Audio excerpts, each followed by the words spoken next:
Because it was fucking propaganda, man.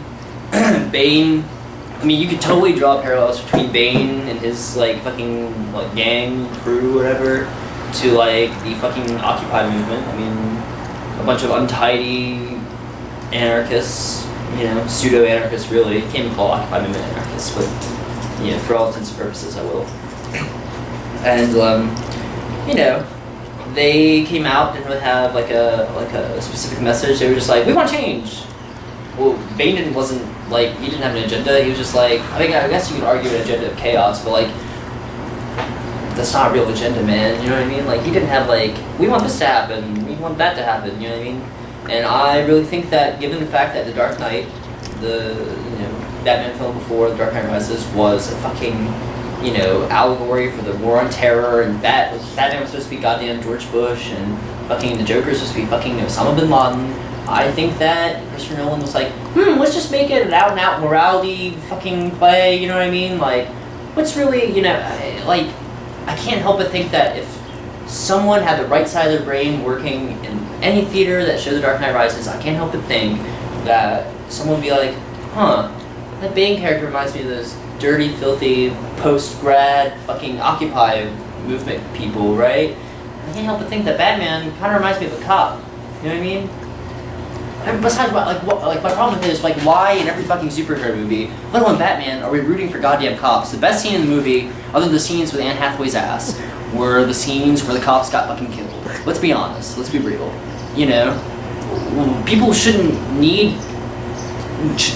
feel a need to want to look up to a hero. People shouldn't have a need to want another authority figure. They should be their fucking authority. You know, giving in to the shittier side of human nature is fucking awful. That's why instead of building monuments and evolving as mankind, we have fucking McDonald's on every goddamn block, you know what I mean? Like, it's fucking ridiculous. You shouldn't be rooting for fucking Batman. You shouldn't be rooting for Bane because he killed a bunch of people. And you shouldn't be rooting for goddamn cops, real or fake. You know what I mean? And it's just, let's say in a world, in a parallel universe, Bane didn't even kill anyone. All he did was take over Gotham, right? You know, he didn't even become a warlord. He just took over Gotham and said, hey, we want change. Let's say he really wanted change. We worked for change, you know what I mean? Albeit a little forcefully. You know, kind of like the riots in Chicago in 1968, you know what I mean? Where the hippies fought the cops, you know, beat the shit out of a bunch of hippies. Let's say in that parallel universe that Bane did everything right to bring about change. He would still be the fucking villain because people are scared. People think... I guess my problem with Dark Knight is that it inaccurately portrayed the concept of anarchy. That version of anarchy was fucking bastardized. It was fucking awful. It was shitty. It was what every little fucking high schooler who sucks the dick of their mommies and daddies thinks of anarchy. They think it's a bunch of people wearing all black, listening to Godspeed You Black Emperor and burning shit. It's fucking bullshit, man. It's fucking ridiculous. Anarchy isn't about that. I mean, look at the fucking universe. Look at the universe we live in. What is the universe's nature? It's fucking irrational. It's fucking chaotic. You know, there's a term in physics called entropy, right? Entropy is a process of things breaking down.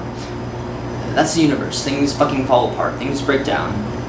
The universe in itself is chaotic. Humans are irrational and chaotic. And sure, you have irrational people like the guy who shot up people watching The Dark Knight Rises. Sure, there's bad irrationality, but I'm like the most rational motherfucker on the block, and I'm doing just fine. You know what I mean? It was watching a Fox News report on those anarchists that tried to fucking blow up that bridge in Ohio. You know what I mean? It was blown out of proportion bullshit. It was fucking propaganda. I might as well have been watching goddamn Bill O'Reilly for 3 hours. And at the end, spoiler alert, fucking Batman survives an atomic blast. Really? Fucking really? So what's the message of the film? No matter how many nuclear weapons you have, you will survive if, you know, you stand for order and justice. But not even real justice. Not even real fucking justice. You know what I mean? For example, let's face it. We live in a fucking democratic capitalistic republic, and part of that democratic capitalist republic is fucking Christianity. There's still a Christian influence, even though John Locke, George Washington, Ben Franklin, they're all fucking dead. At least one of them's dead of fucking syphilis. You know what I mean? And there's still such a heavy fucking Christian influence in this country, right? God damn it, I just lost myself. I just lost my fucking point. Wait a second. I got it. Some guy kills 12 people, one of them's a pregnant mother. What do? They strap him to a chair, shock him to death, they shove him full of a bunch of poisons, right? Such a heavy Christian influence, and yet people in power, God-fearing Christians who go to church every Sunday with their tit-sucking children, still fucking kill people for killing other people. Thou shalt not kill, but 10 years in fucking Iraq, right? Makes sense. Especially when you trust in God and you want a piece of green paper that says you trust in fucking God. You know what I mean? Fucking ridiculous.